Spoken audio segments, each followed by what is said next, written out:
Let's return now to Iran, where the Supreme Leader has delivered his first sermon in 8 years to attack the United States and Europe. In the last hour, the US Special Representative for Iran, Brian Hook, has said that more Iran threatens the world, the more isolated it will become. Well, Mr. Hook joins us now. Many thanks indeed for spending some time and talking to us, Mr. Hook. Firstly, are you worried at all that the killing of General Soleimani has backfired on the United States and its allies somewhat? Quite the opposite. Qasem Soleimani is the architect of almost all of Iran's major terrorism for the last 21 years. And so it was very important for him to be taken off the battlefield. He once famously said that the battlefield is mankind's lost paradise. The Supreme Leader gave him a medal as a living martyr of the revolution. He had a cult of personality around himself. He was very effective. He is responsible for the deaths of over 600 Americans, and he injured thousands. He is also very much complicit with the murder of 500,000 people in Syria, supporting Assad and creating a refugee crisis, the worst since World War II. So taking him off the battlefield makes the Middle East much more stable. The Iranian regime has said that its strike on the Iraqi base concludes the retaliation. Iran appears to be standing down for now. We hope the regime starts making better choices. In Friday praise this morning, Iran's Supreme Leader described the US President as a clown. I mean, that doesn't really sound like a man who is prepared to negotiate with US officials. Well, that's a mistake he continues to make. It's not just with U.S. officials. Look at the diplomacy that President Macron has launched over the last many months, since May. Japanese Prime Minister Abe, in Pakistan, Oman, many countries have reached out to the Supreme Leader asking him to de-escalate. He continues to choose the path of aggression, and as a consequence, the Supreme Leader is managing economic collapse and the worst political unrest in the regime's 40-year history. Economic collapse, largely affected by the sanctions that you are imposing on Iran. It's the Iranian people who are suffering, though, not government officials.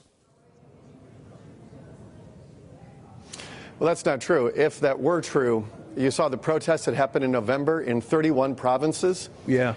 The deadliest political unrest in the 40-year history. There was not one demonstration against American sanctions, President Trump, or the United States government. They were all against the Iranian regime. And they recently picked up over the weekend after the regime lied to the people for 3 days about whether it shot down the jetliner carrying 176 Iranians. And so we know that there were tons of experts that predicted when we launched our sanctions that it would have a rally around the flag effect. All of the experts were wrong. But we have seen a rallying around the Iranian flags. I mean, you only had to look at the scenes out of Tehran and elsewhere in the country after General Soleimani was killed to know that, if anything, the population, or large numbers of the populations, have been completely unified behind Iran's Supreme Leader on this. I mean, there is the arguments about, the protests that we saw against the regime, Mr. Hook, but, what regime officials would say is that, look, this is 0.005% of the population, largely people in Tehran. This is a country with a population of 85 million people. Well, I'm glad you asked about the protests, the morning, the protesters that came out after Qasem Soleimani was killed. I think the government said that there were hundreds of thousands of people in Tehran that took to the streets. Tehran has a population of 8.7 million people. That meant 8 million people stayed home.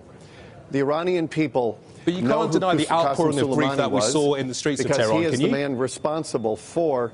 The Iranian people know that the IRGC and the Quds Force have been brutalizing them for 40 years.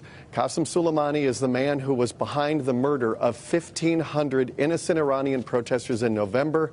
Thousands were injured, and over 8,000 people were put in jail because of the IRGC, the Quds Force, and the Besieged forces. The Iranian people know their oppressor, and it is not the United States. We've heard President Trump speak a lot about the nuclear deal over the last few weeks and last few months. I'd like to get your thoughts on the current relationship between the United States and the United Kingdom. There's a lot of talk about if our Prime Minister doesn't pull out of the Iran nuclear deal, that could have an effect on the trade relationship between our two countries moving forwards? I don't have any comment on the specific bilateral talks between the U.S. and the U.K., but what I can say is that U.S.-U.K. relations are fantastic. Boris Johnson just a few days ago said that we should replace the Iran deal with the Trump deal. And we, since we have left the deal a year and a half ago, have made clear that the Iran nuclear deal will not prevent Iran from getting a nuclear weapon, and it will make it richer. And it also doesn't say anything about Iran's ballistic missile testing, its missile proliferation, its terrorism, its regional aggression, and its hostage-taking, which is also a big concern to the UK government. So we're very pleased that the E3 have launched the dispute resolution mechanism. They will need to make their own decisions in their sovereign capacities on how that plays out. But we're pleased that Prime Minister Johnson has said that we need a new deal, and he said it a few times. OK, Brian Hook, US Special Representative for Iran. Many thanks indeed for joining us this afternoon. Thank you. Thanks for your time.